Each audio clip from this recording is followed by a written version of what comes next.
All right, well, that's weird. All of a sudden, my intro refused to play. What can we even do about it? I don't know, friends. Let's transition over here. Hi.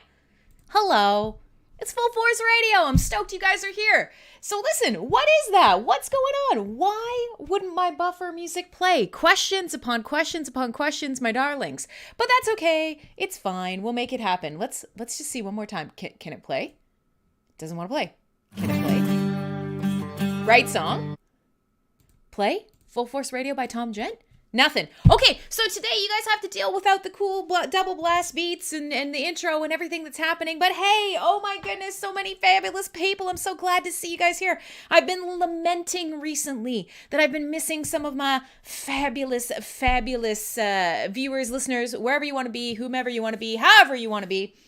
I've got lots of fun music tonight, although hopefully it's gonna play. Crim, hello. Man, LK is here. Hi, LK, you're fucking fabulous. Uncle Bonehead is going to listen to us spiritually, deeply from inside his soul because he's working. You sucker. Thanks. I'm glad you're here. Viking Adventure, who I finally got to see in person again after a long time. And I see Corbin's here. Sepson hasn't been around in a while. So let's face it. Shout out, Gabe is here. Mariano, Corbin, friends. I'm excited. So one of the things that I've seen, and I didn't get to stick around for vaccines, calls 𝖍𝖊𝖆𝖙 and flu, but he has a great show right before me. So if you're one of the listeners who enjoys the radio interactive social broadworking, that social networking broadcasting together, I portmanteaued it. And I'm also TMing it right now. Trademark, it's mine. It's an all male audience. That's not true. You don't know who's out there in the background, in the ether. But of course, there's no real girls on the internet. So I'm not a girl either. Ain't nobody here but us male chickens. So broadworking it is. That's me. Broadworking, netcasting, yeah, exactly. But if you enjoy that aspect of it, so I always think of you as like all of the different names that you had, but this is the one that you've got now, and it doesn't really matter. Post Up is this cool show that if you post across pretty much any social media sphere, but specifically Hive, but I know you do Instagram and other things. If you are a writer, a poster, you make photos, you have poetry, you do music, you just made a cool post about a hot dog you ate this week, you should really check out Post Up. And if you want to learn more about the rest of the shows that are on this station, then you can go to mspwaves.com and you can find out. It turns out there are a ton of really talented people making really cool content, and they're not me, which in a lot of ways is actually probably better. So to complete the ensemble, because we're here all together tonight, my head didn't fall off, but let me put my choker back on, and then we'll talk a little bit about what we're gonna do tonight, and how I'm hanging in there and how you guys are hanging in there and how we're doing. You're a drunken idiot. There is nothing on the net that caters to me. Actually, sir, as a drunken idiot, basically every single thing on the internet was made specifically for you, friend. Arguably. I always wear a choker. I took it off because what doesn't matter. My hair was tangled in it, and then I pulled my hair down and then took my choker off, and then I forgot to put my choker back. Listen, radio. So here's the deal. I was supposed to be here last week, and I got stuck at work till super late, and it just totally blew. It's that time of year, and it always sucks, but for many of us, and I'm sure for many of you, this beginning weird part of the year, that end part of February, tends to be the shitty part of the year where companies are trying to handle their budgets, they're trying to handle taxes, they're trying to figure out what's going on. Everybody is trying to get their shit together, and that can be really problematic, and I am no exception. So I love doing this show, and sometimes you guys need to call me out. I'm a little baby. I'll be like, nobody came, I'm here alone, and that's never true. But you guys are sick of hearing about it, so when I do that, call me out. And then the very next night, I won't be able to do a show. Whose fault is that, Crimson Clad? Yeah, exactly. I hate taxes too. So I explained it before, but I'll give you the rundown again. For those of you who are just joining us and who want to learn about my incredibly boring but fulfilling job. Hair pulling and choking. That's right. There are absolutely zero complaints on that front, my friend.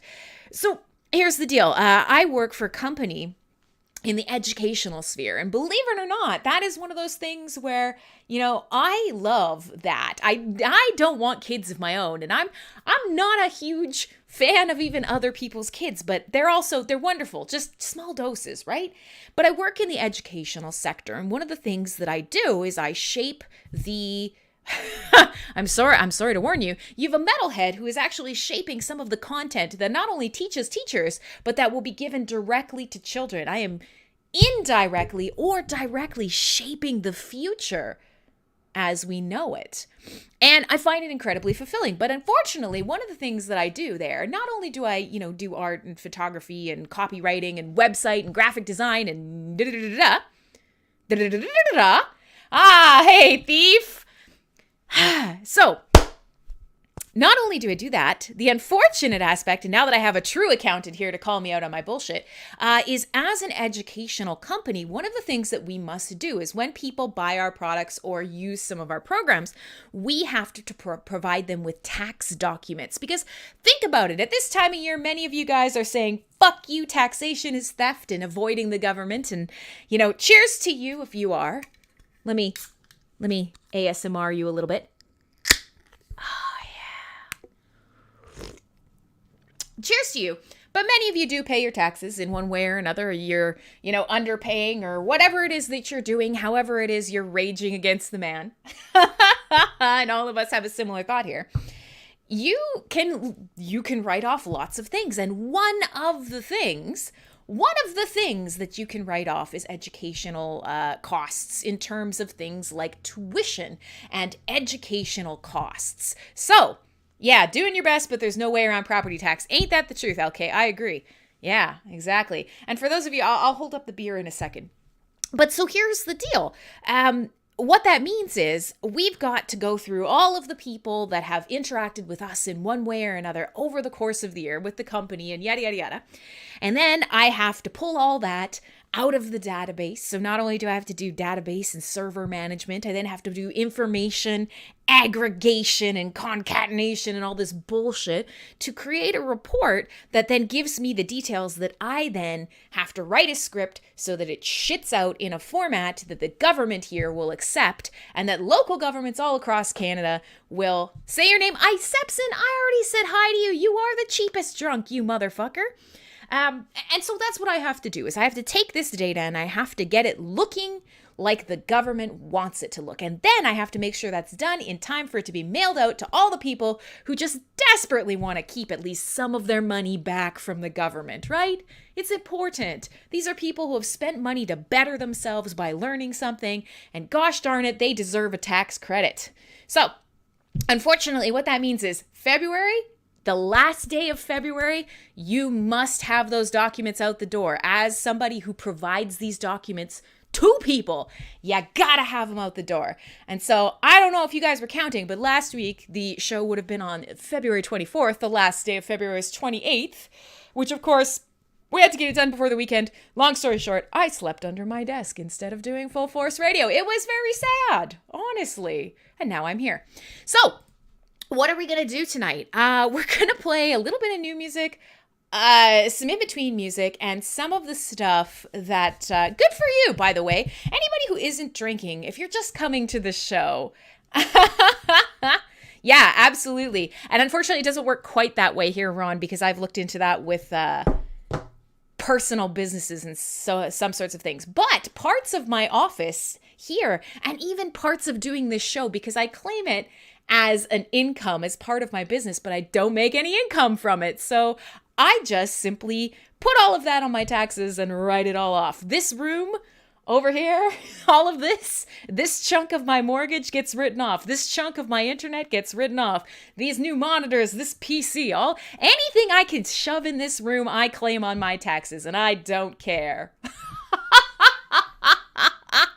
Accountant. Poor thief is just sitting there going, oh, Jesus Christ. You heard nothing, and you will tell on me not at all. So, tonight, tonight, now that we're back, people are jumping in, people are hanging out, what are we going to do? I have this sort of nebulous, not fully formed playlist built around dangerous women. I thought after the...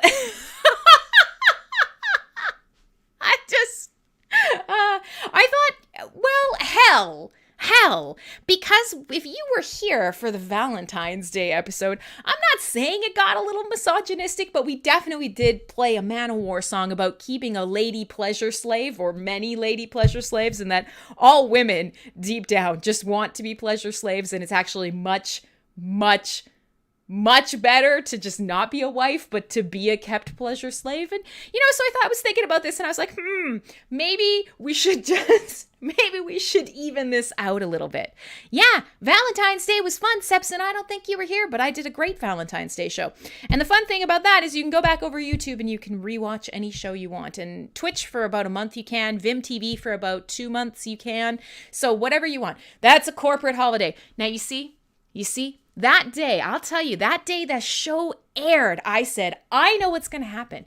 Everybody who listens to this show is going to be like, that's a Hallmark holiday and it's just designed to take all the money away from men and and I'm not saying you sound like that, Sepsin, but hey, good to see you, Groff. I knew the second I did a Valentine's Day show that there would be terrible fussing and gnashing of teeth because everybody hates Valentine's Day. I'm not alone. I am alone. I was alone, but I wish I was alone, but I wasn't alone. But then also a rose now costs 62 times more. And God damn it, why won't someone just touch my penis? It's not an anti-male holiday. It's not an anti-female holiday. It's not a singles awareness day. It's not a shaming holiday. And you don't have to do anything you don't want, and you don't have to spend any money you don't want. But as I said, that day and every day, including today, you should take every chance to celebrate. So Valentine's Day rolls around.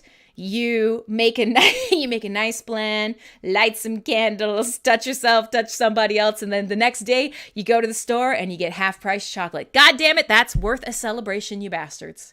And this week, what do I have for if you didn't celebrate Valentine's Day, you can celebrate this week. This week with Dangerous Ladies. Playlist full of dangerous ladies. So, in any case, just saying, loosen up. Don't take life so seriously. You're not getting out of it alive. There you go. Oh, that's adorable, LK. What day is Sweetest Day? LK is saying in the chat that you have to celebrate it twice because your GF celebrates Sweetest Day. What's the sweetest day? Sweetest day is every day. That's adorable. I'm already on board with it, I'll tell you what. So I'm drinking tonight. I always like to, since we're in the girly space of the show because we haven't started yet, I'll shout out the local again. I'll show you guys tonight's beer. Foamer's Folly, I give them a lot of business. Let's just be realistic. Lavender Earl Grey. I don't know if you can see. Unfortunately, it's really bright. But I don't know if you can see this beautiful damask, like, purple girliness on the can. However, if you actually look, it's an extra special bitter. It is black and dark, and it bites back like my soul. So that's what we've got tonight. So, Dangerous Ladies. And talking about, you know what? If you were out here on Saturday, we were talking a little bit about impending doom. And yeah, there is a little bit of that. And some of it has even crept into the playlist. You know, they say pop instead of soda. My dear, I live in Canada. We call it pop instead of soda. Pop is very common up here. Why? I don't know. But when I hear somebody say soda, I think you are talking about unflavored, like a soda, like a tonic, a soda. I don't think you're pop. It's pop. All right. So I have lots of music. Looks like Sepson's going to heckle me for a while and then pass out. So that's fine. But I'll do what I want. Thank you very much, sir. And I'm going to be talking tonight because one of the things I'm going to be talking tonight is the fact that I have straight up decided that I don't care if the world's in the war zone. I'm going to manifest some stability. And earlier this week, I booked tickets back to Iceland. And so we can talk a little bit about that. And I mean, I don't think I fall into the sort of subsection of dangerous women, but of course, a lot of the playlist tonight has to do with that. So we'll kind of be all over the place. There's some ballads, there's some kind of weird, slightly kind of slow, sexy stuff. And then there's also some new music mixed in because there have been some excellent new releases, and I am talking specifically about 𝖭𝖕𝖆𝖆𝖛𝑚 Damnum. If you have not listened to this album, shame on you. Go out after tonight's show. Your homework is to listen to it from start to finish. It is absolutely incredible. It is incredible. It feels so good. And if you like loud music, you will like this album and you should listen to this album. It is so good. I have not played anything else since it was released, and it was released on the 19th. So that is like 2 solid weeks, man. Like, I maybe not 2 solid weeks. I can't math, but pretty close to 2 solid weeks. It has not left my car. It has not left my brain. It has not left any of the pleasure centers in my body. And I'm going to share my favorite song with you tonight. So, what do you guys think? Should we start slow and build up? Where do you guys want to start with your dangerous ladies? And then, of course, I want to talk to you guys about the good old days where I was traveling, and that was kind of what defined Crim, was a woman on the move, climbing mountains. I've definitely left the old meat sack get a little bit out of shape. I am a shape, round's a shape. But yeah, we'll just talk about it because I'm excited about it, and I'm hoping that you guys have good stuff going on in your life that you're excited about too. So, what should we do? You know what? I'm going to start with a band that I don't know that I've played very often on this show, which is actually pretty sad. But I'm going to play you some sort of new old stock. I love saying it kind of like that. It's not quite that. It's not like somebody just found some old music in a bin, but there's a lot of sort of classic speed metal and that sort of new wave of British heavy metal sound. There are bands in the last decade or two, although this is a little older than that, the last decade or two that are really taking on the mantle, and it's new wave of heavy metal. It's fun as shit. And it comes and it brings back some of that ridiculous underground sweaty wall basement club shows, you know, sort of all of the best things that made underground metal so fun. And so a band I'm going to play for you called 𝖍𝖊𝖆𝖙, and I'm pretty sure they were formed at the end of the 2000s. I want to say 2007, 2008. And they do this sort of fun thrash, glam, kind of classic heavy metal combo. But they have a very decidedly sort of panel van, naked ladies straddling a tiger on a panel van kind of feel, which I know we talk about a lot on this show. But if you like heavy metal, there's a good chance that's just part of your aesthetic. And Ron's asking if Ron's asking if I've played Elden Ring. I have it queued. I have it loaded. I am prepared that if I do, I will never come back. And you know what I haven't had time for? Literally anything. So yes, but no. And then sometimes maybe. Only on days that end in Y, except not these days yet. So, my name is Crimson Clad. This is Fullforce Radio. It is a heavy metal show, but most of the time we just talk shit and talk about things that have nothing to do with heavy metal. And so tonight, the playlist is lightly tied to a bunch of songs about dangerous women. And some of them you guys are going to absolutely know because they are sort of staples of our regular playlists. But I'm going to play you a track by 𝖍𝖊𝖆𝖙. Let me grab it here for you, cue it up. It is called The Iron Goddess of Vengeance. You can't get much more perfect than that, can you? Absolutely fucking not. Come on. Very Iron Maiden-y intro.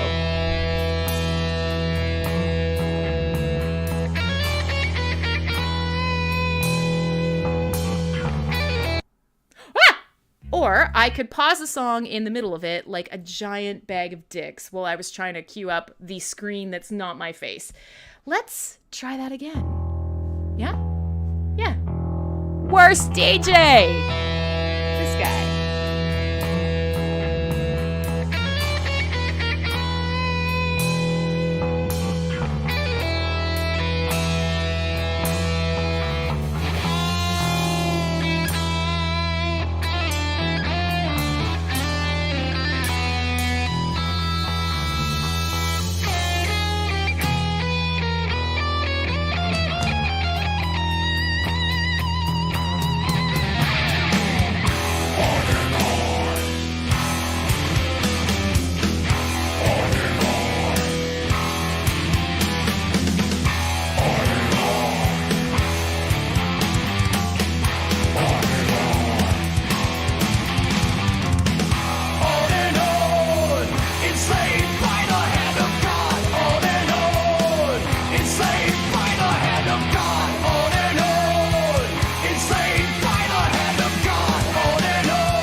sword, topple it over, reflecting in electric sun. So the sun shall rise in skies of Babylon.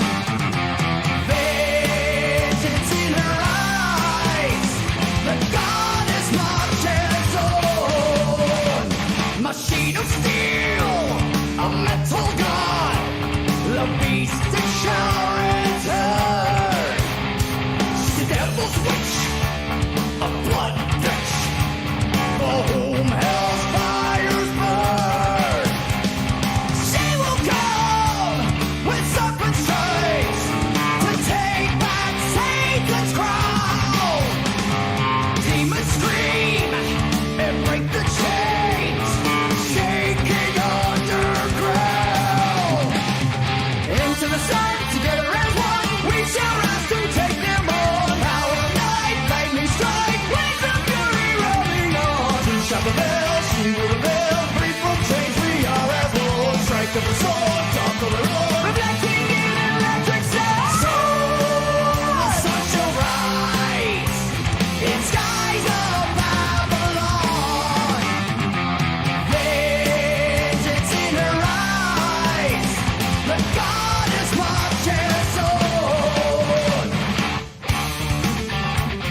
like them apples, bye.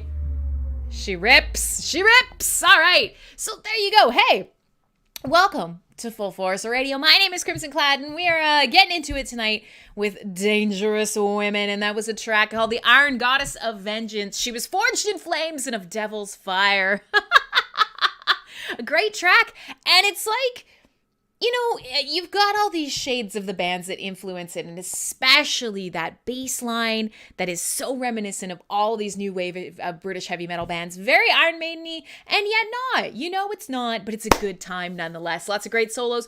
𝖍𝖊𝖆𝖙 is a lot of fun. Yeah, that was a party. And of course we start the show with a 7-minute long track, because why not? Fuck you, I play what I want. And so I see lots of people hotting in. I don't know who 𝖋𝖊𝖆𝖆𝖆 is, but I'm not going to lie. You and I, you can't see on this screen, even though it's in 4K HD, like way too real nose hair glory. But I am a 𝖋𝖊𝖆 broad, and I sometimes rage. So you and I are going to get along just fine. Otto's here, Huday's here. Lots of people are hopping in. I see you all across the different streaming platforms and wherever you may be watching or hanging out. And I'm stoked. Scheiße, I just spilled a bit of my beer. That's alcohol abuse. You know, you get to hear all of these ASMR type things live on air. And of course, now my desk pad is really beery. That's sad. Look at this. Even the foam coming out the top because I caught it before too much spilled. But boy, oh boy. Disasters abound here. I told you tonight would be about dangerous women, and I have not disappointed. So, starting off with some 𝖍𝖊𝖆𝖆𝖆, we got lots of good stuff on the playlist. Everything is going to be so sticky. It's going to be a disaster. And it's not like I keep napkins here at my desk, because of course, why would I? Why not smell like an alcoholic? I'm mostly sad that I knocked over some of my beer. All right, so listen, I got lots of fun stuff on the playlist tonight, and we'll kind of jump around all over the place. But I mentioned before the break that I have just straight up booked some travel. So I don't know about you guys, but I'm at the point now where, and I think people have been at this point for quite some time, but we're over it. We're over all of it. Not a little bit of it, not some of it, not a tiny bit of it, you know, on and off and whatever. We're fucking over it. We're over this. So I have been thinking, okay, well, I don't care anymore. Whether or not the entire world is burning down and we're entering World War III, that's fine. I'm going to get out there and I'm going to start traveling again. Has to be done. No more nonsense. This is a huge part of my life that has been missing. And as such, I decided, hell, let's do it. And I booked tickets back to Iceland. Now, this is funny for me. I didn't expect it, but you know, very rarely do I go to the same place twice, and very rarely do I go to the same place twice back to back, or, you know, very frequently. But here we are, and it's happening, and I'm embracing it. And you know, I think I'm okay with it. I think. So this is what I'm doing. Yeah, no liquids in the studio, number one. I will say it's bad here, guys. It's real bad. It's fine. We're all fine here now. How are you? Yeah, no liquids in the studio should be a rule that I follow, but unfortunately, I never do. And yeah, I'm gonna have to figure out what to do about all of this. So yeah, I've been to Iceland before, and actually when I first came to the Hive blockchain and sort of started writing about my travels, Iceland, Hell is for Children is a great track. Are you talking about the Idle Hands album? Or Unto Others, pardon me. So when I first came to Hive, one of the things I did is I started writing about some of my travels around the world. And a dream for me, for a long time growing up, shall we say, was I wanted to go all the way, I wanted to drive all the way around the ring road in Iceland. And so here's the thing is, I find that I really like islands, and most of the time, islands specifically have a road that goes around the outside of them. It's not too shocking when you really kind of think about the logistics of it. And so Iceland has something called the ring road. And the ring road, also unsurprisingly, is a big continuous loop that circumnavigates Iceland. And I've always thought, always, that was something I wanted to do. And so in 2017, I was lucky enough to schedule a trip, got over there, and I did it. And it was amazing. And I went to parts of Iceland that not a lot of people end up going to. I spent quite a bit of time there. And I actually live blogged about it on the 𝖍𝖊𝖆 blockchain. So if you ever want to kind of read about somebody's first experience of going through Iceland and kind of circumnavigating the entire island, then I actually have some posts about it.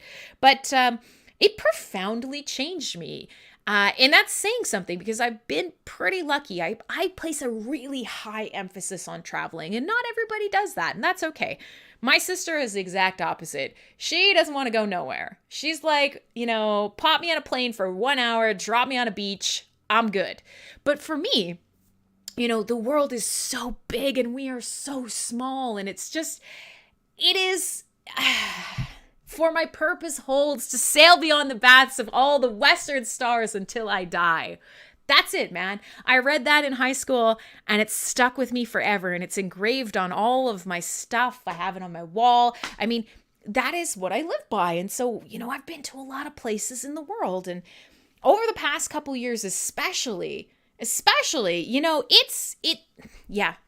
rough, right? We don't know what's happening in the world anymore.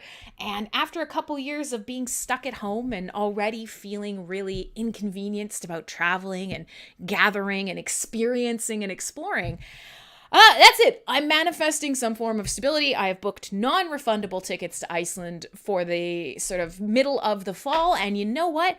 I am hoping, nay, praying that I will get to do another live stream Fullforce radio from the middle of the night in Iceland, sitting in the hot tub, a geothermal hot tub under the aurora, doing a live stream, show for you guys. So we'll see. But that's basically where I'm at, is I just said, fuck it. And I didn't think I would be going to another place that I've been to before. I thought I'd try something new, but no. I spent a lot of time thinking about it, and god damn it, there is something weirdly, eerily haunting and beautiful and lonely, and I don't know. There's something about Iceland, kids.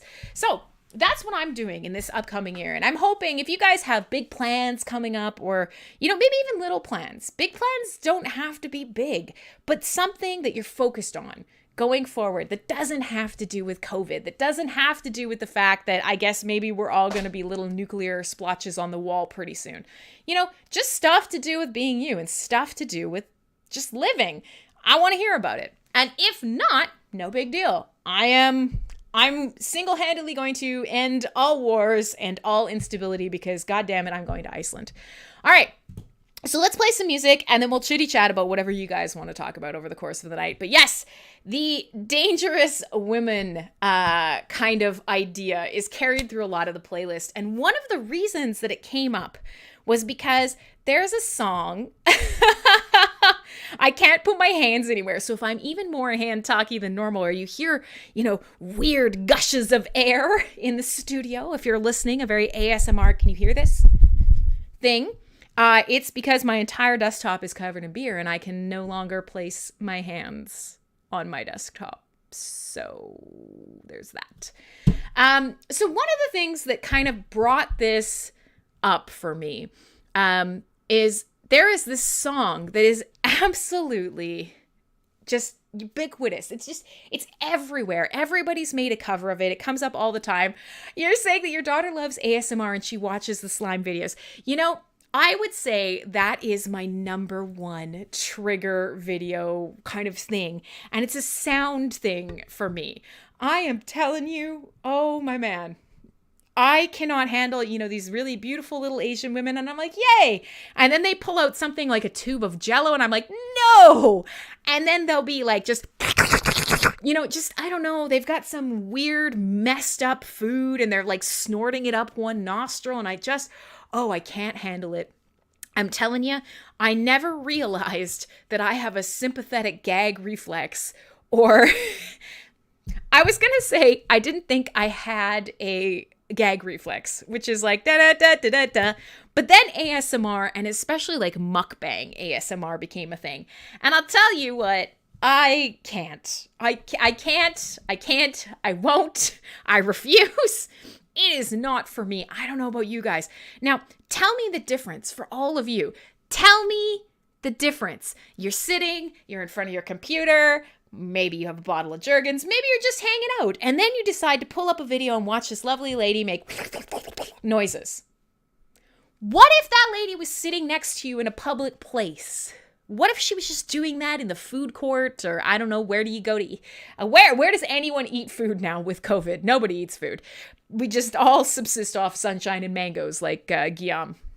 But yeah, what if she was just sitting beside you in public? Would you be so excited? Would you watch? Would you listen? Because I choose to believe you would not. And in fact, I'm pretty sure you wouldn't. What has the internet done to us? We're a disaster.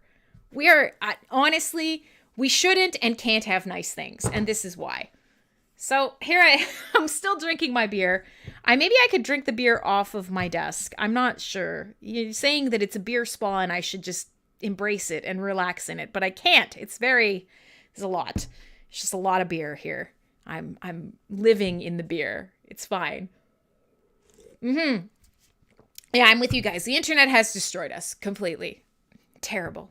Absolutely terrible. If you saw her in real life, you'd be like, lady, cut that shit out. Or you would just get up and leave. You would not give her another view on top of like 66 million views or whatever. I'm pretty sure it's the most popular thing on YouTube now. Why? Because we hate ourselves. That's why. Yes.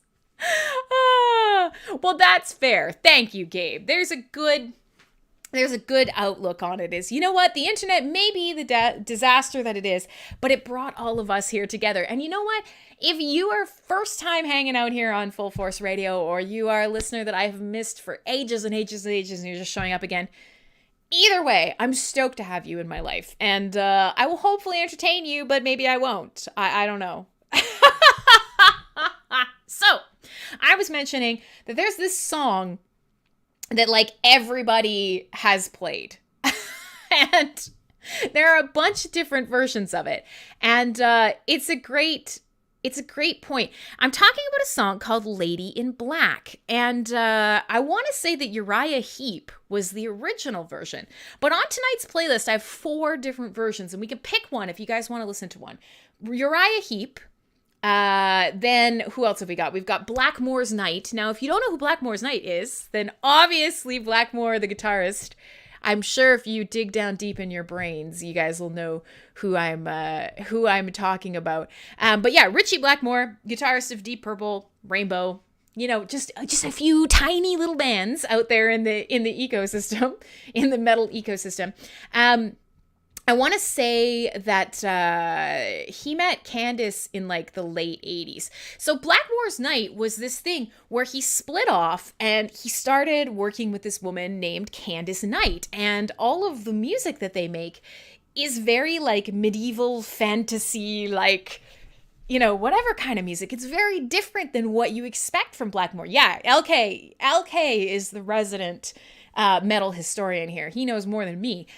So yeah, exactly. It's very medieval music, so we won't play it. But so Blackmore's Night did a version of it. Who else? Merciful Fate did a version of it, and a band called Ensiferum did a version of it. Now, Ensiferum I've played for you on the playlist before, and it's quite interesting because Ensiferum is this crazy, Finnish band, right?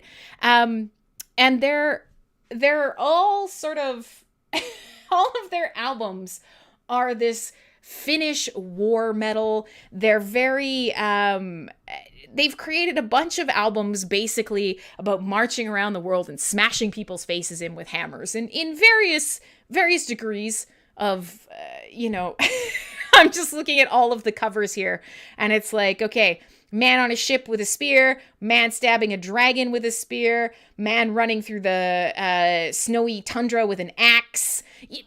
You get the idea. Play the track, damn it. Wow. Sepson, sometimes you just need to shh. You need to be like Quiet Coyote. Your mouth is shut and your ears are listening.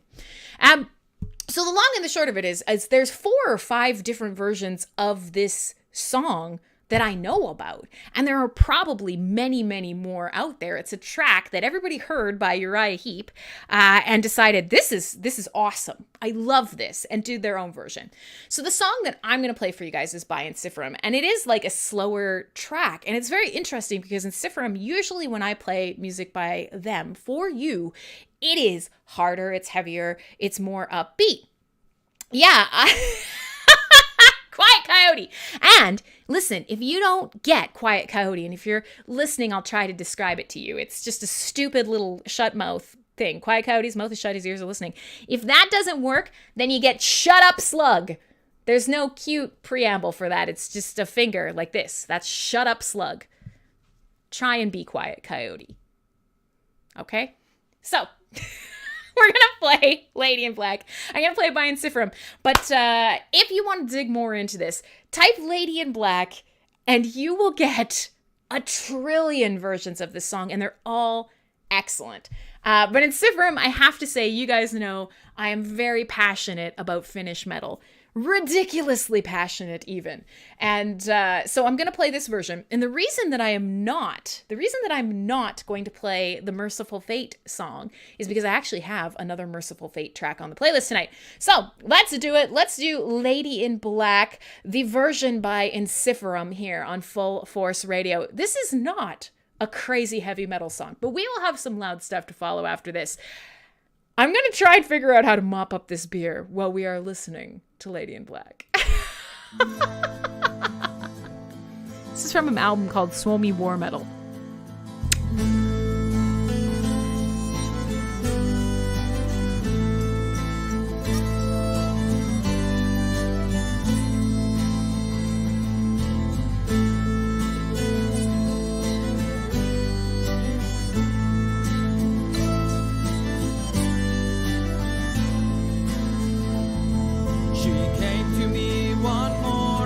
One lonely Sunday morning, her long hair flowing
Da-da-da.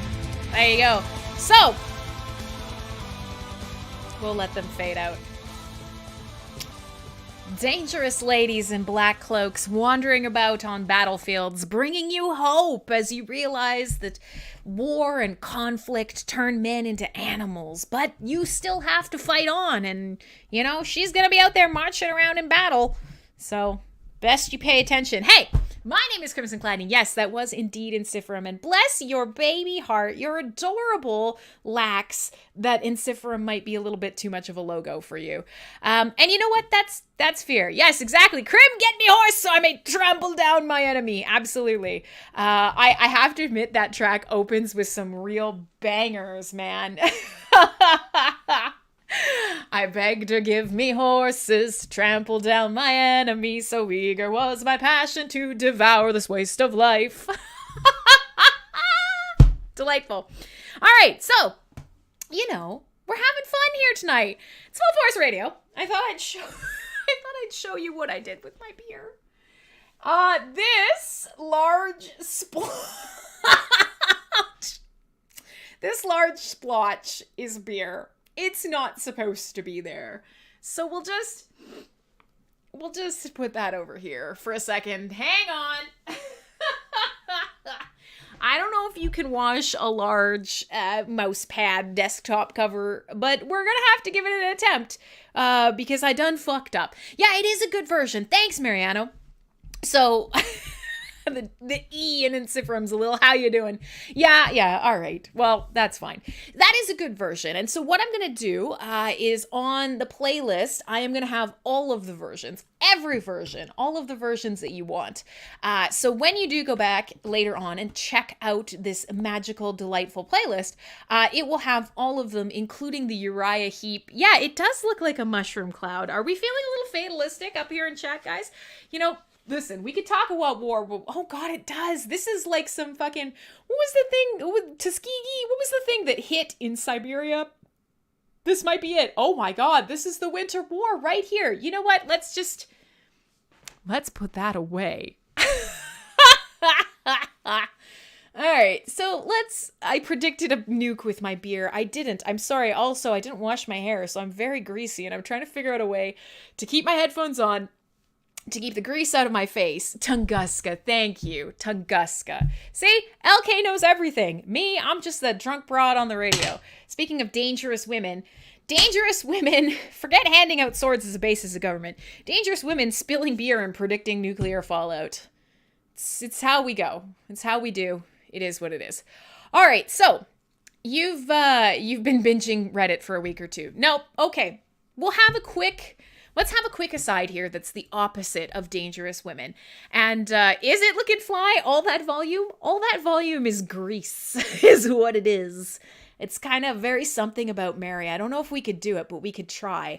Could I use the grease in my hair from my toque, my very Canadian toque, not a beanie hat, to something about Mary my hair? No, I'm sorry. There was an attempt. An attempt was made. But so, hey, let's make a quick aside here off the dangerous women topic and sort of in the everything else topic. I want to remind you, as part of that whole idea of the internet ruined our lives, there is such a thing as doom scrolling, and there is such a thing as information overload. And you have to remember that the advances in the amount of information and data and infrastructure, and conversely, the amount of nonsense that we consume is through the roof, right? We have never had a smaller world. And that means that what we can get is everything. And we weren't meant to handle everything. Our brains have not actually caught up with the ability for us to just collect information. It's kind of like Aladdin, you know, where he's like, what is it? You know, infinite power, itty bitty living space.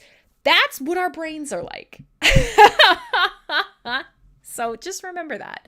It's okay. There are times where spending too much time trying to get informed is actually going to harm you. And you are allowed to step back and be like, you know what? Today, I don't want to know. So let's continue on. Jesus.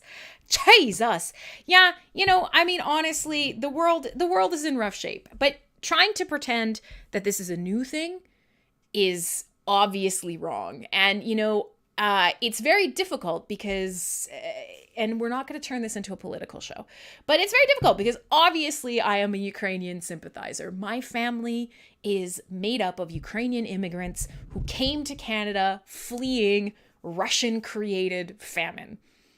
That's the reality. So, in every single way, this is a complete, oh, hey, kitty girl. This is a complete attack on everything that to me is important culturally and has shaped the development of myself as a person. But of course, that would be ridiculous to overlook the fact that for 30 fucking years, Ukraine has hopefully supposed to stand as a buffer state, and that NATO and the US specifically have been using it to taunt Putin for no other reason than they don't actually care about Ukraine, and it's a nice place to stand and poke him with a stick without getting hit back. Problems abound. They go far, far deeper than Fullforce Radio could ever take a look into. So just remember, there are times where you can be like, ooh, turn that off. Don't turn off Fullforce Radio. So I was thinking that we could play some more tracks. And since I mentioned Merciful Fate, and you guys know how much I love Merciful Fate, how much I adore King Diamond, maybe this is a good place to pop it in, because I did let you know that they have their own version of Lady in Black. But since we've already talked about Ritchie Blackmore, and we've already talked about Uriah Heep, and we've already talked about all these sort of bands that were shaping the heavy metal landscape, let's do it. I'm going to play you a song off an album called a concept album from 1992. 1992. I won't talk about how old we were in that year. Some of us, not all of us, but this is a great album, and it is indeed literally about a vampire, like for real. Burning the Cross, Curse of the Pharaohs, Return of the Vampire, Night of a Full Moon, Corpse Without Sound. The track I'm going to play for you is called Death Kiss, because if we are talking about dangerous ladies, I'm pretty sure a perfect thing to throw into the midst of that would have been kitty girl, I didn't actually play Uriah Heep. I played a cover of a song by Uriah Heep, but still delightful. So and in fact, apparently my show brings back the limelight and the remembrance of the 90s for a lot of people. And it's true. I may have not really been old enough to be in the midst of my metal journey in the 90s. But because I came to metal shortly after the 90s, the stuff that was considered like new and hip, and happening in metal was from the 90s, right? I mean, that's the reality. The 80s and the 90s is the metal that just brought me into the space. And of course, only in the last little bit, has my tastes, developed far, far beyond that. So, can I play you a song about a sexy lady vampire just dragging the soul out of your body through her teeth? Because apparently vampires are gophers now. Yes, I'm going to do it. You're going to like it. We'll play some music. Ta-da! And we'll talk a little bit more about, I'm going to be on the road. I'm going to be traveling. I plan to kind of do some work. I want to get back to the idea of sharing a lot of this stuff back on Hive, of getting back into the idea of, exactly, Mariano, of getting back into the idea of essentially sharing my sort of stream of thought, my travel stream of consciousness with you guys, and some of the photos that I take on vacation, I guess we'll call it that, or my adventures, because to me, they are these little stories in and of themselves. So I will say, I am looking forward to it, and I think it's going to happen. So, all right, let's do this. I'm going to play you a track called Death Kiss. It's Merciful Fate. My name is Crimson Club. We're halfway through the show tonight. We're supposed to be doing 3-hour shows, and next week will be 3-hour shows. I just didn't give Ron a heads up tonight, mostly like I didn't give him a heads up last week, and mostly because I am the worst DJ on MSP Waves.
Everything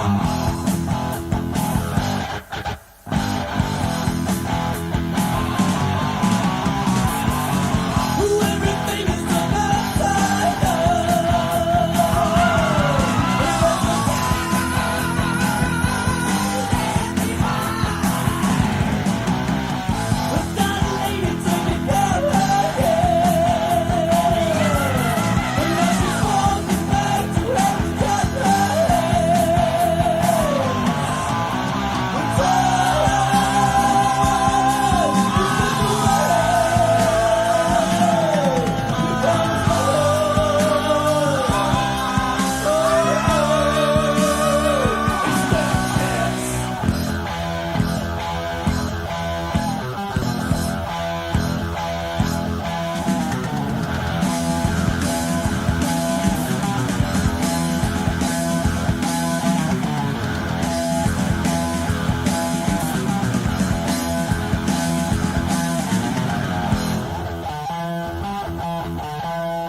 you go. So, a little bit of Merciful Fate, and a track all about a sexy long-legged lady vampire wandering through town. You know, hide your wife, hide your kids, she's eating everybody up in here. Dark lady coming out at night, still glory, lights those legs on fire, she's gonna take away your life, and there's a mess beyond the killing fields, a shock, bells ringing from the city tower. It's a woman. Now she's walking back to hell with just her hands, and the time it slips away and you can't stop it. It's death's kiss. Oh, hell yeah. So, there you go. Great track, and excellent. So, you know, in the chat, we've kind of turned to when on earth did, you know, metal, we were talking about the 90s in chat turned to arguably, obviously, black metal, which was the rise of, you know, 93, 94, 95, 96, 97, 96, 97 were the absolute heyday of what it meant to be, I was going to say to be black, and of course that's not right, but black metal, that's the sounds of death and destruction and misery and winter. 96 and 97, the churches were burning.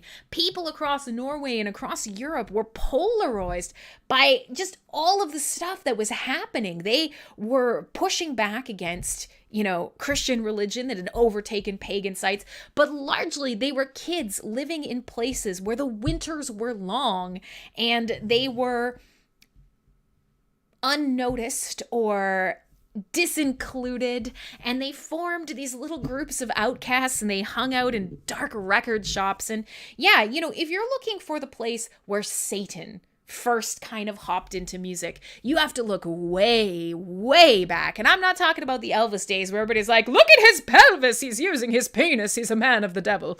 You know, he just stole what was already happening in black music. And if you go back to there, you're going back to, you know, even the 20s where, you know, jazz was a crazy expression of black spirituality. And if you go back from there, then you get into hymnals. And obviously, we talk about this a lot on the show. So let's take Satan out of the question, because for a while there, if you kind of dig deep enough, even in these weird, jangly, psychedelic 60s rock bands, you know, even a track like Sympathy for the Devil by the Rolling Stones, there were so many of these big frontmen who had this incredible sort of passion and interest in what the devil actually was. But if you're talking specifically on the evolution of black metal itself, arguably sort of one of the first bands to really push towards a black metal sound, to push like real Satanism, and I do that with the air quotes because it wasn't, was a band called Venom.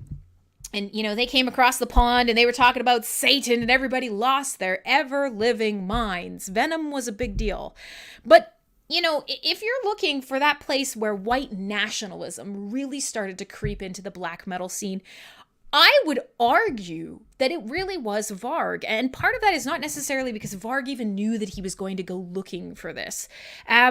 And we won't go too deep into this because for a lot of people, you don't care. But this is a really interesting period in metal's history. And it's a gross period in metal's history, honestly. And so, you know, once Varg was in prison, but even before that, you know, the killing of the gentleman who happened to be gay, and then the bragging about it and sort of the ripples that pushed through Norway. That was, even though there were multiple potential murders, that murder really changed the face of everybody looking in on black metal.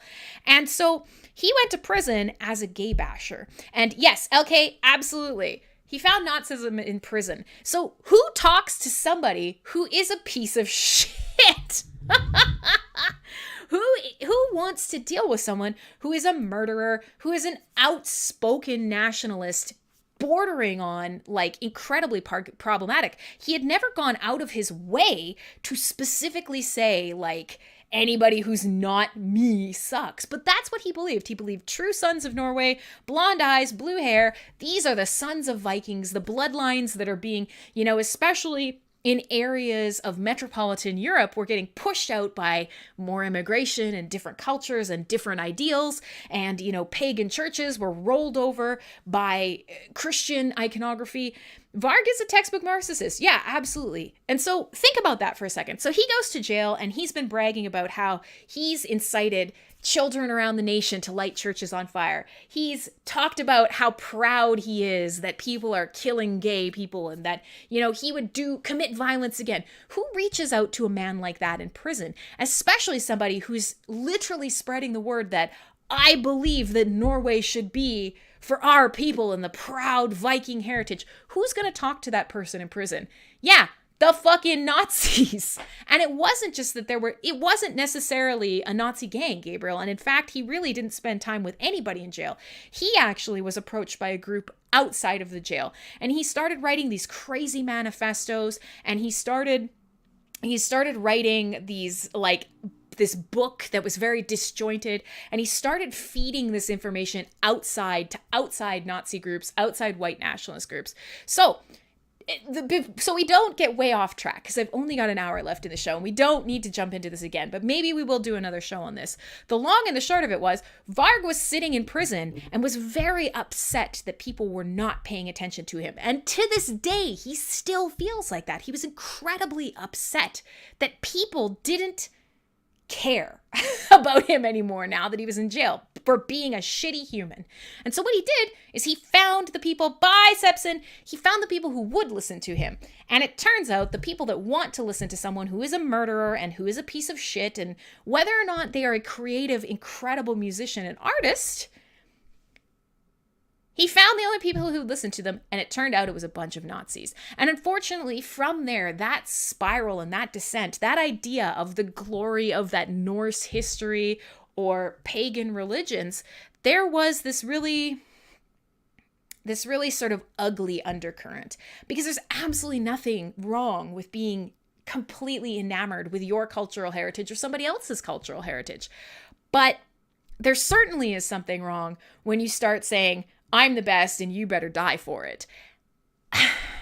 And that is one of these ugly things that hides underneath the idea of the old ways, the warrior ways, the religions that existed before Christ. And it's a rough thing.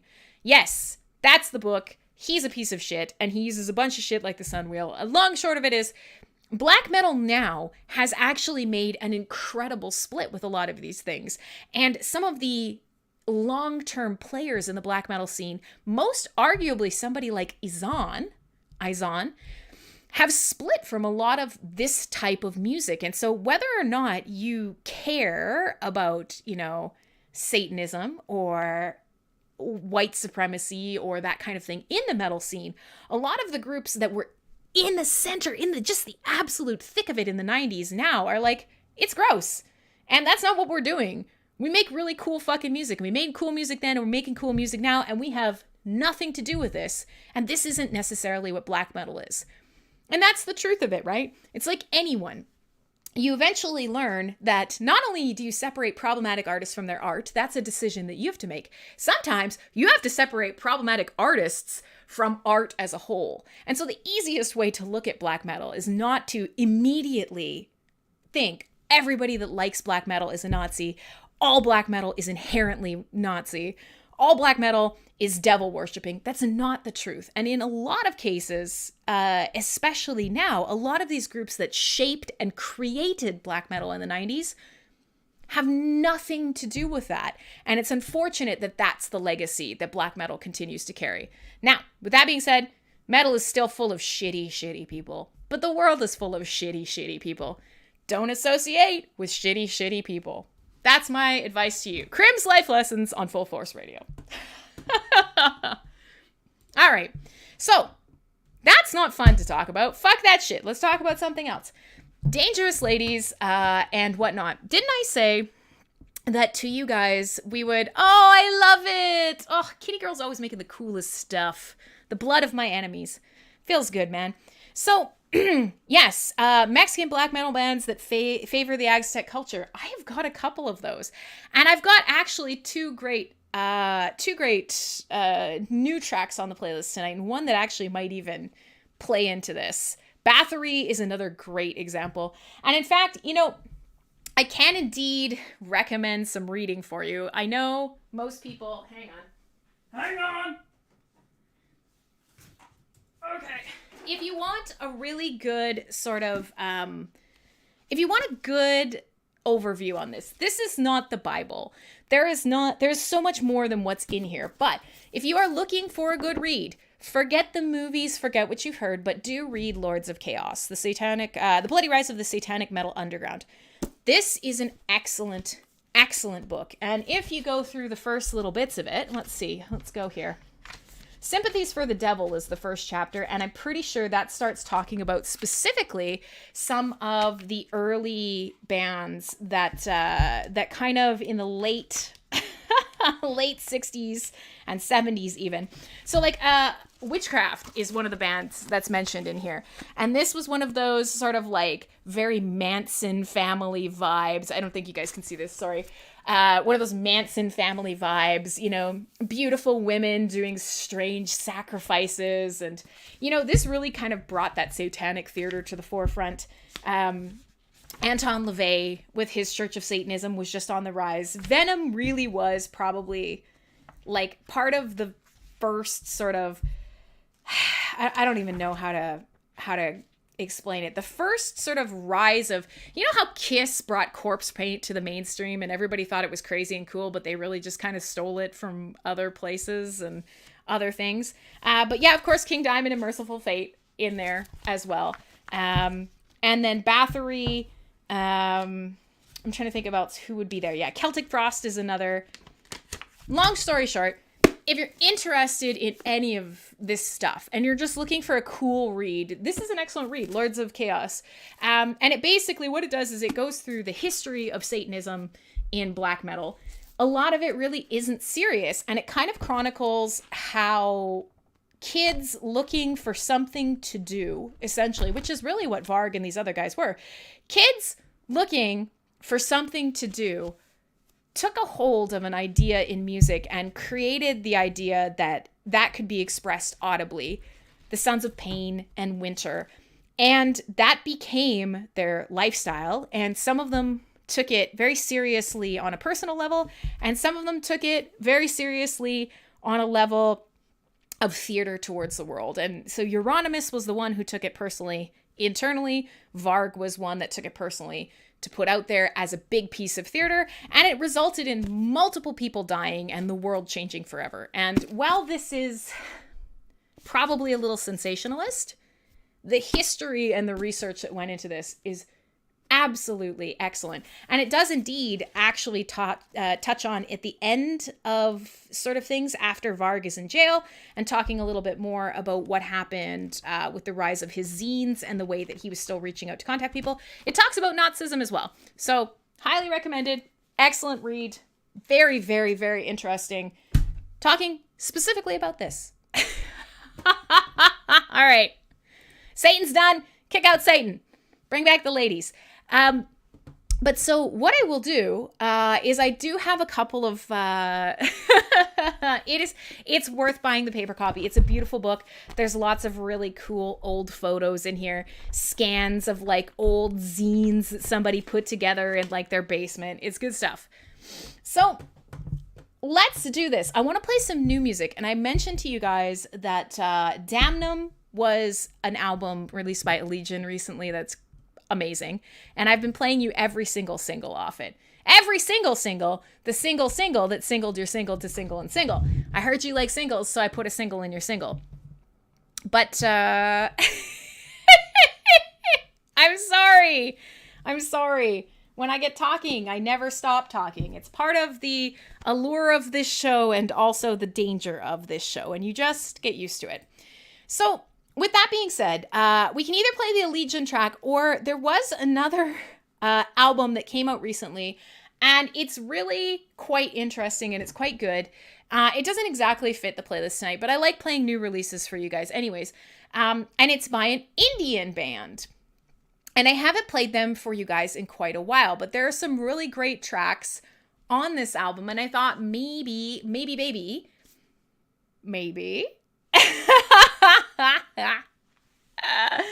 maybe we could play something off that as well. New stuff by Spirit Adrift and some new Evergrey. We won't fit everything in. We'll see where you guys want to flow to and where conversation takes us tonight, and we'll just kind of roll from there. But so yes, we can either hit the illegion now. I can play you my favorite track off the new album, and it is Divine. Or I could play you some more lady music. Or I could play you something, some Indian folk metal. Hey, 𝖊𝖆𝖆𝖛𝖞, you've been saying hi all the time, and I haven't been saying hi back like a jerk. Fucking jerk. All right, so let's let's continue on, and we'll see where you guys want to go with this. But I do have a fair bit of music to get through. I do have a lot of stuff that I want to talk about, and we'll figure it out. We'll figure it out. But in the meantime, I was thinking we could play something very Indian folk metal. Yes. Okay. I'm going to take that as an invitation to play it. So I have played this band before. They're called Bloodywood, which of course is like Bollywood, but way fucking harder. And they just put an album called Rakshak. So up to this point, they've been releasing singles and like short little EPs and things like that. But this is the first time that they've had like a straight up debut album. Sitar thrash. Yeah, kind of actually. And so this album is really interesting, and I posted it in a couple different forums before this.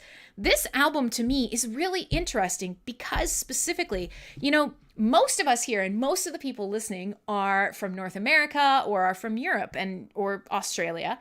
But overall, largely, we're pretty white in here right now. Speaking of white supremacy, unfortunately, that just happens to be how the spread of listeners is right now. But one of the things that I think is really interesting is we don't always get the perspective of people who are not white over the last couple of years. We're talking about how easy it is to get more information than ever. Well, Bloodywood went, you can't see me, and I am talking with my hands because my entire desk is very sticky. It's so sticky. God damn it. But,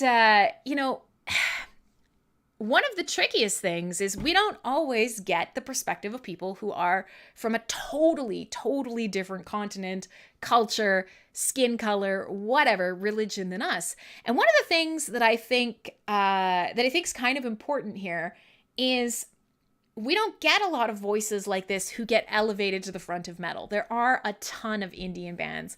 And in fact, India loves heavy metal. It's crazy. They love heavy metal, but not always do they get kind of propelled to the front of the world stage. Bloodywood has done that. And if you guys remember, it's because there is a meme. 𝖊𝖆𝖆 has a song called 𝖭𝖏 𝖭𝖏. And if you were on the internet growing up, everybody remembers do do do do do do do do do da da da. And I swear that's not racist. That's literally the song. And it became a meme. He's all 4 elements. There's bad CG in his music video. There it is. Jesus Christ. Patient Zero literally put the video in chat before he heard me talking about it. That's it. He's hilarious. In this Punjabi track, he's doing his dancing. The song's a banger. He was like the biggest star in the world for a while. It was really ridiculous. Bloodywood did a heavy metal cover of 𝖭𝖏 𝖭𝖏 𝖭n, and that kind of launched them to stardom. And then ever since then, they've been writing an album. Where I'm going with this is it's just come out in February, and it's a really interesting look at being an angry young man, which arguably that's all of heavy metal, right? That's most of rock and roll. That's most of heavy metal, being an angry young man.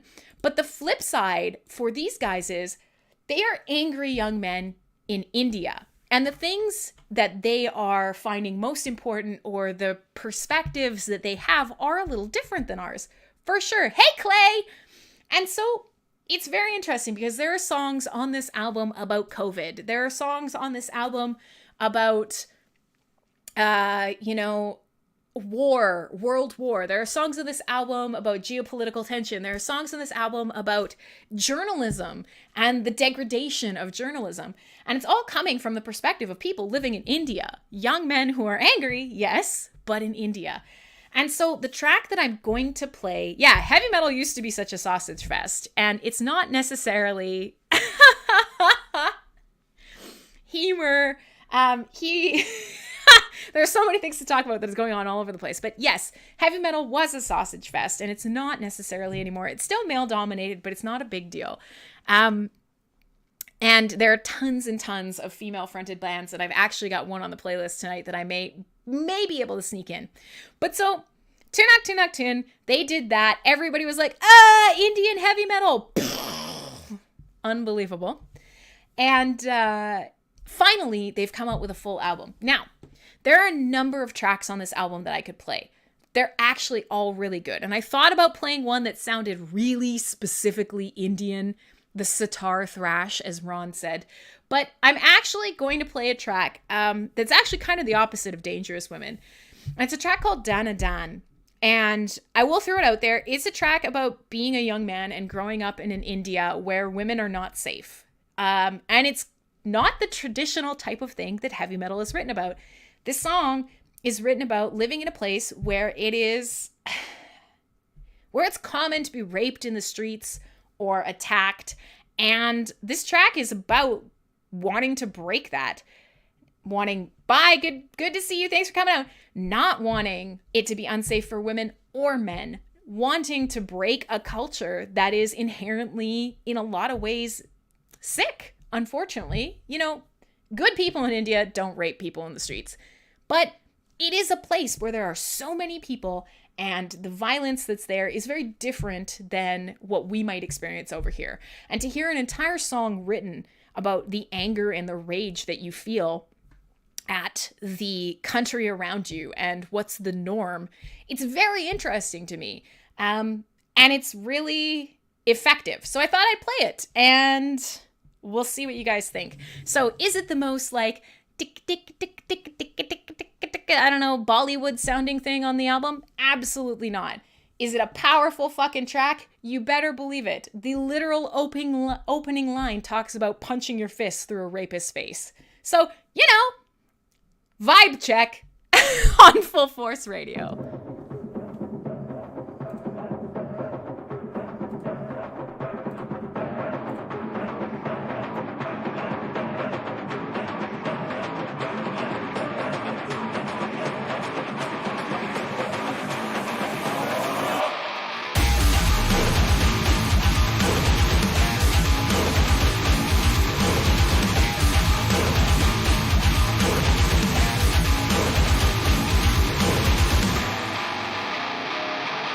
I put a fist to the face of a rapist, and yeah, I take this for the viewing pleasure of the nameless faces, he disgraces, and yeah, one day I may change his kind with my mind, but I won't bow to the beast, never make peace at feast, don't even gonna let it eat to the white beat, but I gotta beat another beat, I'm gonna get the home in the seat, dead beat, till he going off like a time bomb, white heat, took him out like a python, modified on my side, then we're gonna ride on up into your mind, and then we're gonna stick it to the beat, to the hammer, take over the hands up, begin to shop, take a better, take a dumb, take a dumb, with a better, take a bitch, take a money, ass, and off, I don't care, move now,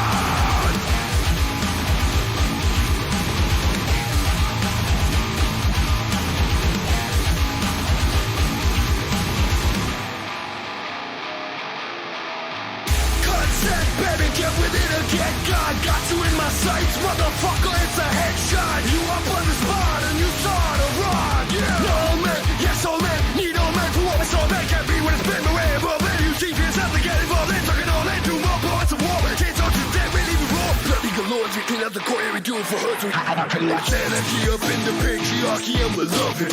We done asking nasty, so now we're here thugging. No man and no woman, it's the people that are running.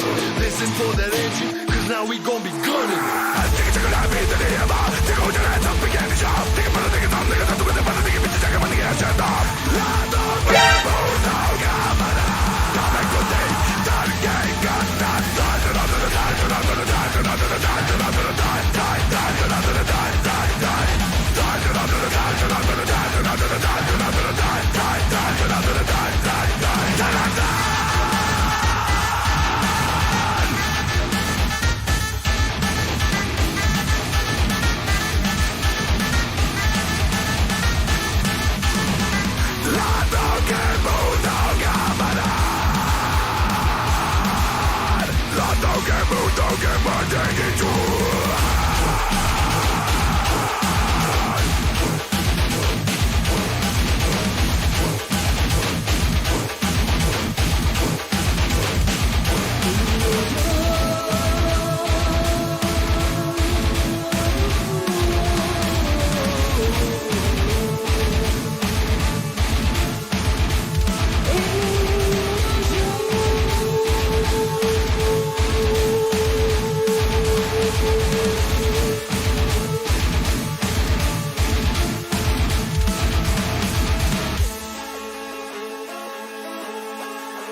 Now if you're straight, time to turn back and run with the pack. It's time to fight, yeah, we got the ammo to stack.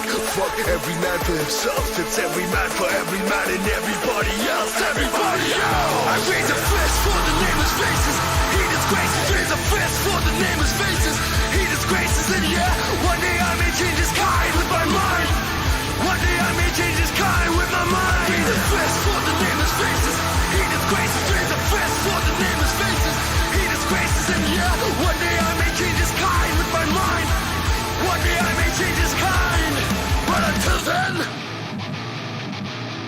Die, die, die, die, die, die, die, die, die, die, die, die, die, die, die, die, die, die, die,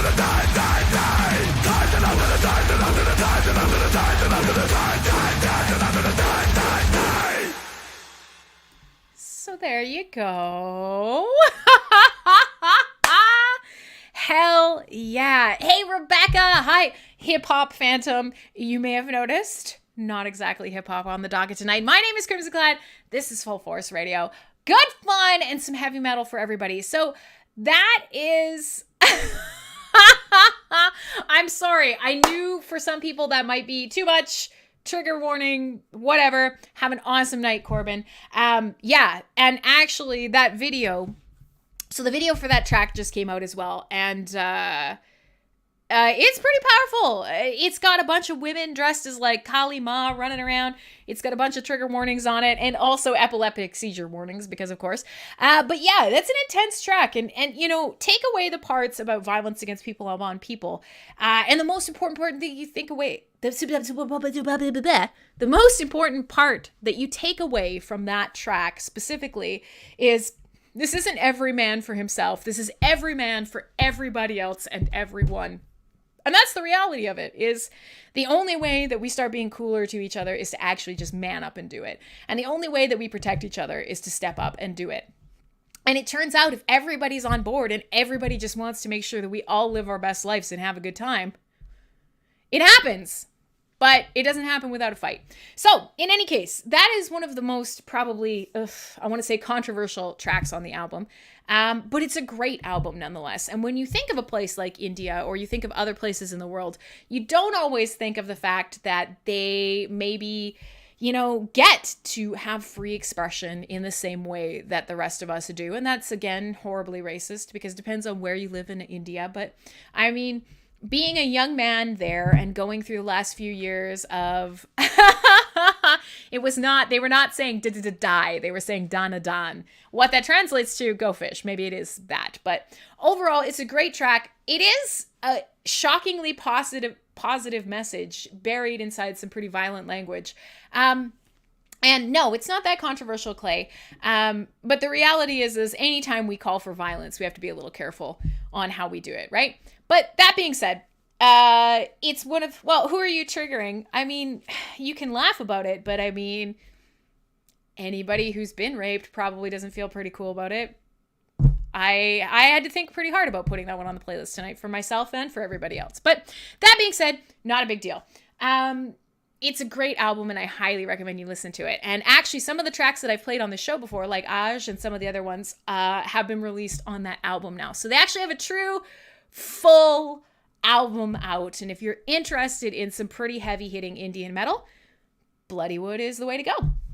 All right, so the way that we're rocking tonight is I've been playing a lot of tracks about dangerous women. That one was a bit of an anomaly because, of course, we got to mix in new stuff as well. And there's been so much good new music.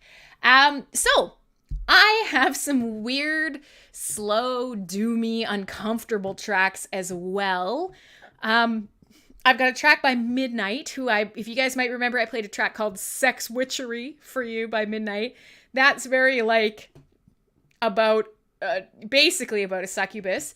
I've got a track by Electric Wizard, which is like full doomy, gloomy funeral doom, called Venus in Furs, about all the things that he would do to please this dark woman in his life. There's lots of stuff that I've got on the playlist, and of course we're coming up to having only a half an hour left in the show. And this is always the struggle, isn't it? But so as the time goes on, I'm going to be looking for other places that I can go this year. And of course, the big thing will be, how do I get in? How do I get out? What does the process look like? You know, how do I comply the least with things that are going on in the world right now and still, you know, be a mindful world citizen and have a sort of spiritual journey and yada, yada, yada, climb a mountain and so forth, so on. But with all that being said, Iceland is a good start. I'm very excited to be going back to Iceland, and I'm going to try, I'll let you guys know, I'm going to try to get back to Alaska as well. So we'll see. We'll see how this year goes. But I've just decided I refuse to focus only on negative. It's too easy to do. It really, really is. And one of the only ways to kind of manifest that in my life is to just say, all right, well, fuck it. I'm getting up and I'm going. Try and stop me. You know? Everybody in chat's calling about blood eagles. So at that point, you know, it's good. Everybody's Ooh, I spit fire. Hey, man. So let's continue on. I'm trying to decide where to go from here because there's a lot of things that I could play.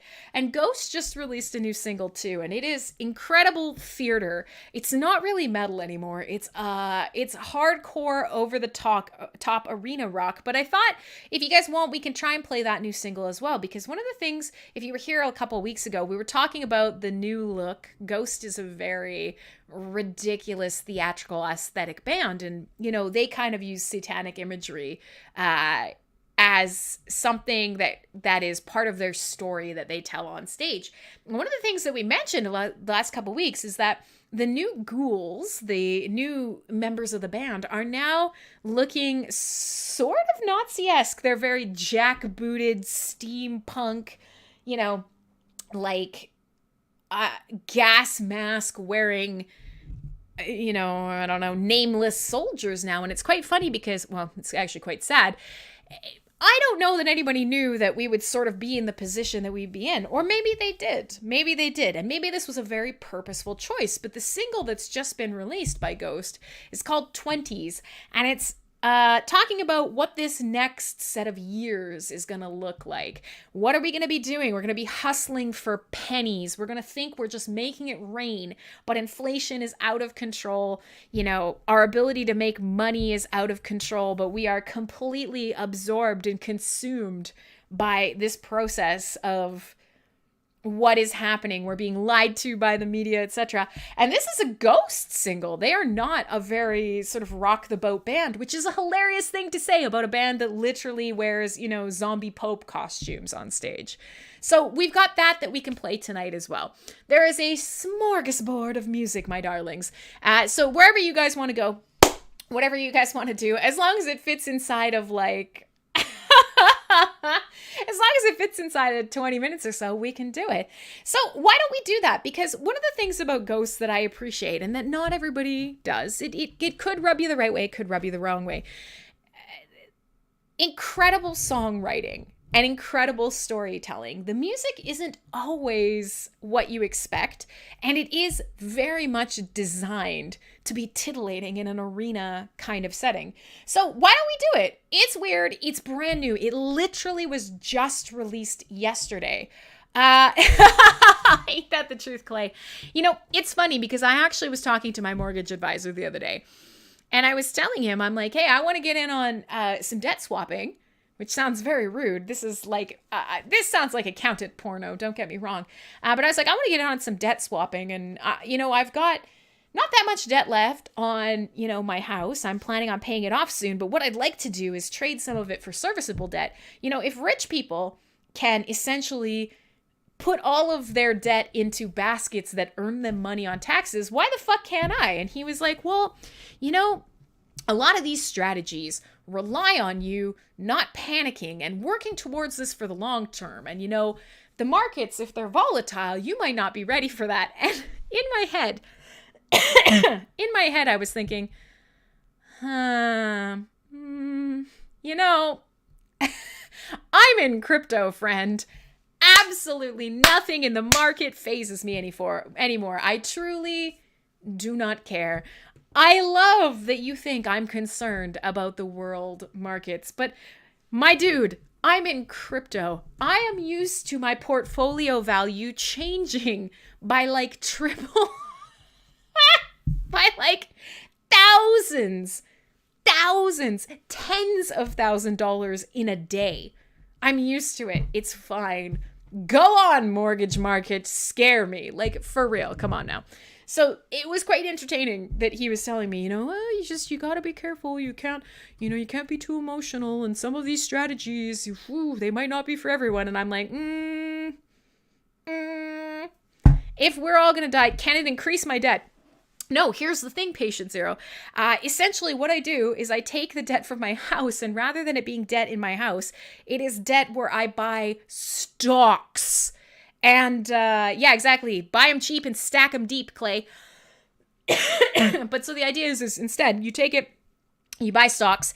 The stocks produce dividends. You use the dividends to pay off your mortgage, and you write off all of the stocks on your taxes. So your taxes, you also get a fat paycheck back. You put that towards the house. You pay off your house way, way faster. And at the end, you've got debt accrued that you've used to pay for stocks. You sell the stocks, you pay off the debt, or you keep the portfolio forever and just ride on the tax credits. That's what rich people do. Fuck them. If they can do it, I can do it. And if the world is going to shit, then who cares? Absolutely. God damn it. But yes, I agree. You know, at the end of the day, the things that you should be investing in is yourself and your skills. And you know what? I feel pretty good about that, especially in the terms of like, you know, firearms and food and certain types of skills and at least some form of fitness. I feel pretty good about it. So, God damn it, I'm going to conquer the financial aspect of all of this as well. Why not? Or I'm not. Either way, it doesn't really matter. But I just thought it was really funny that this, ain't that the truth, kitty girl? I just thought it was funny because here is this nice financial advisor telling me, ooh, you know, you got to be careful. Some of these things, you know, don't you owe double the debt? No, you don't. You only owe the debt on the stocks. And the reality is most of these stocks that you're buying on, if they're dividend producing stocks, they're usually blue chip stocks that are propped up by the government, frankly. So if they go to zero, it's because the country went to zero. And if that's the case, I got all the things back there in the armory that I need for my investments to go to $1 million. Not worried about it at all. All right. So with that being said, I'm in crypto. None of this makes me worried. I literally see my money evaporate before my eyes every day. I open my wallet and some days I've literally lost, in the span of like half an hour, I've lost $15,000. It doesn't even faze me anymore. It's hilarious. Don't even worry about it. Crypto is great. You will grow steel balls. Even woman, man, whatever, you will be just absolute balls of steel. It's fantastic. Oi! All right. So I did say I was going to play this new Ghost track. It's not really metal. It is theater. It is fun. We'll see what you guys think. But it is certainly apropos. And looking back at sort of when all this was written and recorded and planned for, being released right now, oof, sure does make you wonder. Let's do it. It's brand new Ghost from yesterday.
I'm not saying it's really right now, but it's really right now. So what do you guys think?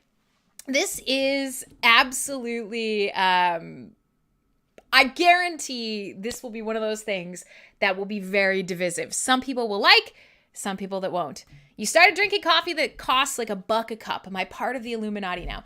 No, you know what? Oh my God, there are so many threads of conversation I want to chase right now. I want to talk about that song. I want to talk about Hobbiton in the Shire. I want to talk about Clay. I want to talk about all this. Your daughter wants to live in a hobbit house. I will tell you, all of those houses are tiny as shit. They are built to scale. You get to the Shire. I will say, exploring New Zealand was wonderful, and most of the places that we visually connect to the movie version of The Lord of the Rings, they're there. They exist. I went to all of them.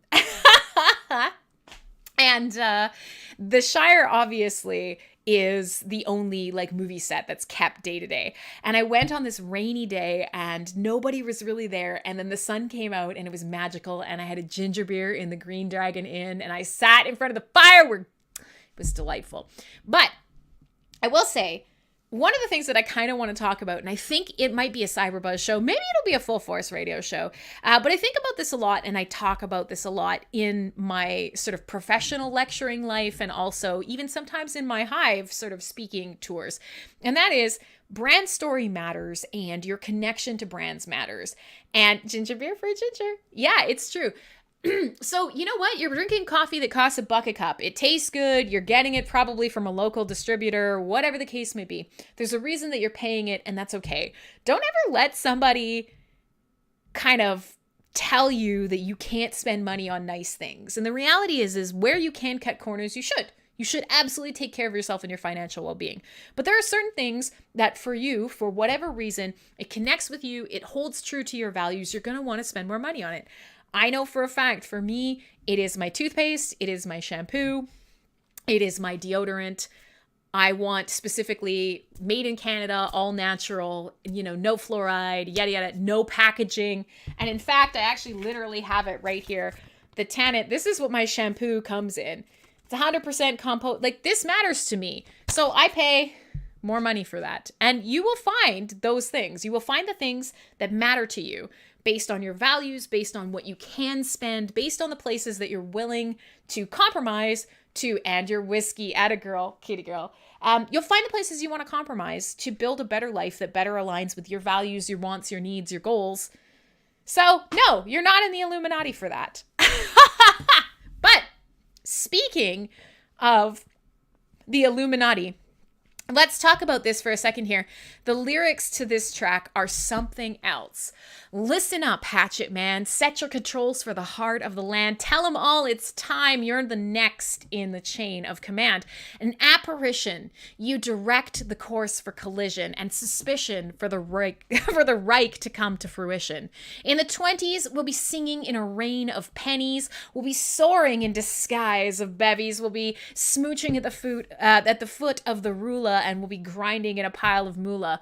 Listen up, you motherfuckers. Those Ivy League dopes, they want to mock us. Tell them all this is war, and not fighting a war is for suckers. Assassinate, gather the tools to disintegrate, hate, reaping the seeds as a reprobate. I'm number one, you're number two, and you've got a lot of God's work to do. We could go through this and kind of dissect it, but it is an incredibly it's an incredibly pointed track, is all I can say. Yeah, absolutely, LK. Ghost is incredibly divisive. Some people are like, oh, it's not metal. Oh, it's not good. It's just bleh. Too big. They've sold out. But they're incredible musicians. They write unbelievable tracks. Tobias Forge is really intelligent. And there's some really pointed dialogue in this particular track. So yeah, it's couched in this sort of theater and this sound and this energy to make you just be like, yeah, whatever. And then you start listening to it and you're like, oh, okay. I see what you're doing there. I'm picking up the vibe you're putting down. Metal isn't the be-all, end-all. It's true, okay? And I will say more than anything, most people always say, okay, well, I started listening to a genre and it led me outwards. Metal has led me to jazz, to prog, to experimental, to world music, to goth, to you know what? Honestly, yeah, man. Yeah. Music is music, and it's fantastic. And a lot of it has, connections to other things. So speaking of, we've run out of time. We're the last bit of the show. And I want to keep talking to you. I want to talk to you about traveling and my dreams and my hopes and what's going on with you. And I want to entertain you for longer, but you'll have to come back next week for more of that. So here's what I'm going to do. I'm going to play the new 𝖕𝖊𝖆 track. Even though I said that, I had a ton more music, I do, and that's fine. But I'm going to play my favorite track off the new 𝖕𝖊𝖆 album. And one of the reasons that I'm going to play this track, and one of the reasons it's my favorite off of the album 𝖍𝖊𝖆, and why I'm going to play it right now, is because it is gender-bending extreme metal. Gender-bending. Genre-bending. Brought to you by alcohol. Genre bending. Genre. Genders. Listen, it's everything and nothing. It's not male. It's not female. It's not even a attack helicopter. It's whatever you want it to be. This track is my absolute favorite off of 𝖍𝖊𝖆. And the reason is it includes specifically world music type vibes, Spanish classical guitar, the double blast beats of just the heaviest and meanest and sickest of metal, incredible weird prog, choral arrangements and chord progressions, and just this track is a dog's breakfast in all the right ways. And since we're literally talking about the fact that metal isn't everything, but that metal is often connected to everything and everyone, this is the perfect track. And arguably, it might even be a perfect track to end on. And it's a track called To Carry My Grief Through Torpor and Silence. And I think that's a lot of what we've ended up talking about tonight, even without meaning it. We've been talking about things that are heavy. We've been talking about how do you deal with a world that is uncomfortable and shit that's going on. And the reality is we all carry grief about lots of things, whether it's personal, whether it's what's happening around us, whether we're consuming too much news and doom scrolling, or we're listening to something that's evocative of a memory that just, it's too much. I have to step back. Whatever it is, we all carry grief in many, many ways. And one way that we all deal with grief is companionship and music. So I give to you my favorite track off this 𝖕𝖊𝖆 album. It's fucking beautiful. And it's really, really loud. So, full force and all that.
I love that song.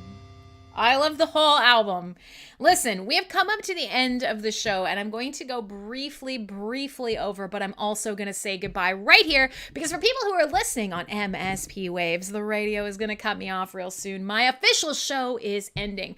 My name is Crimson Clad. This is Full Force Radio, and every Thursday night, Friday morning at this time, I'm here playing heavy metal and talking shit. So you should come back next week, because there'll be more. Bye. So, for the people who have been cut off and the radio that has been cut off, you can still watch. You can still be a part of what's happening. And I want to stream one more song.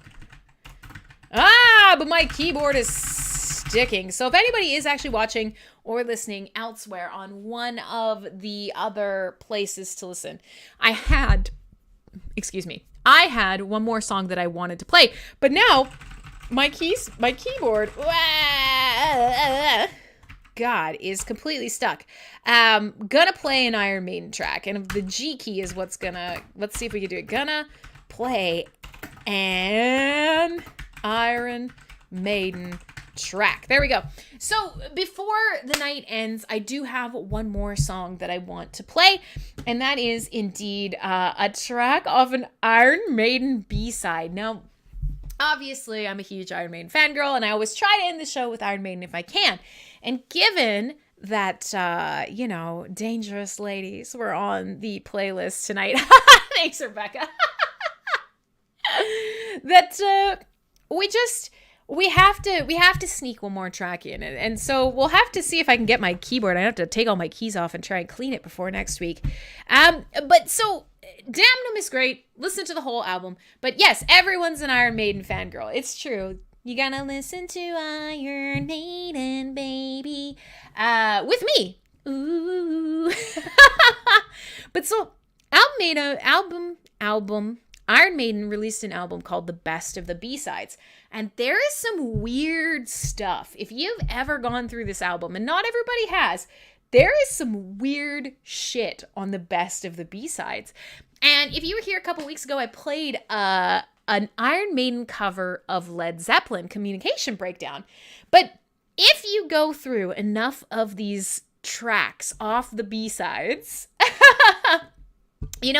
Mariano, back in the day, I actually had made a commercial for Full Force Radio, and it was something dumb like that. I have it somewhere. I sang it. It was really bad. I definitely won't be able to do it again, but it was something like that. It was like, you wanna listen to Iron Maiden, baby? Come to the waves on Thursday, maybe. I don't remember, but there was a whole a commercial that I had done for Full Force Radio, specifically about that song. It was bad for sure. So, listen, the B-sides, the Iron Maiden Best of the B-sides.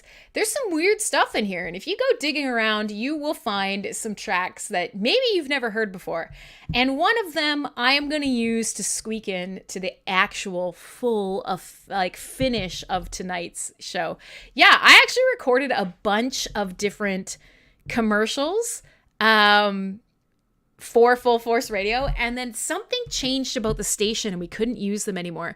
I can't remember why, but something changed where those commercials didn't work anymore. I could never give them to Ron for a specific reason, and I can't remember what it was.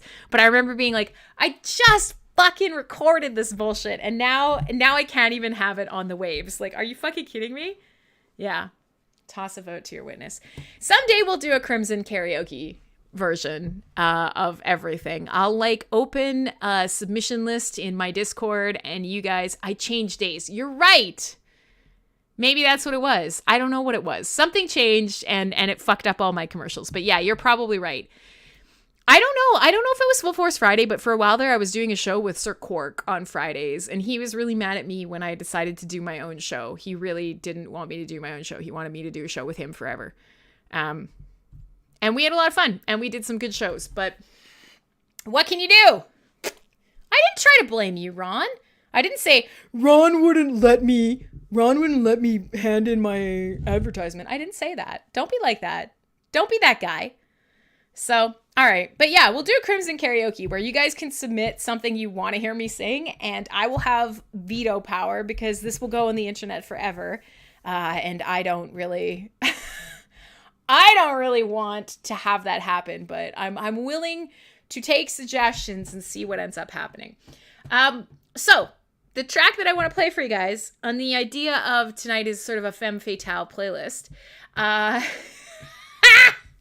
is an Iron Maiden B-side, and it's a track called That Girl. And I am sure and a half, oh my god, my keyboard is so broken because of this beer, that you guys have not heard this track. And I think it would be fun. I think it'd be fun to close the show with it and kind of get back to Full Force radio tradition. So when you guys are ready, we'll do that. And it's not about a femme fatale, but it is about doing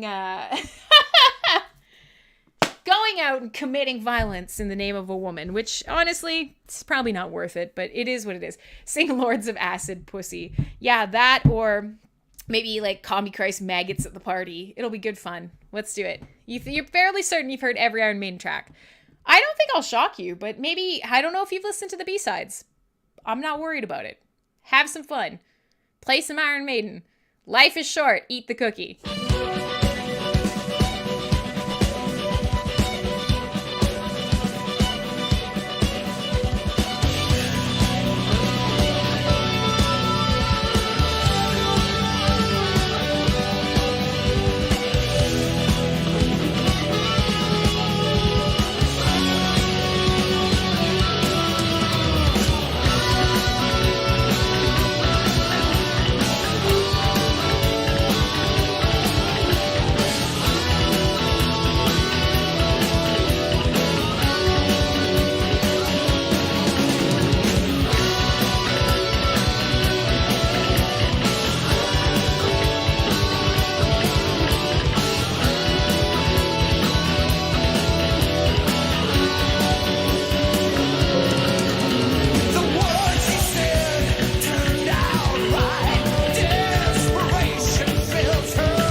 Guys, my keyboard is losing its mind. So, if something goes crazy here, it's because apparently you shouldn't spill beer in your expensive mechanical keyboard.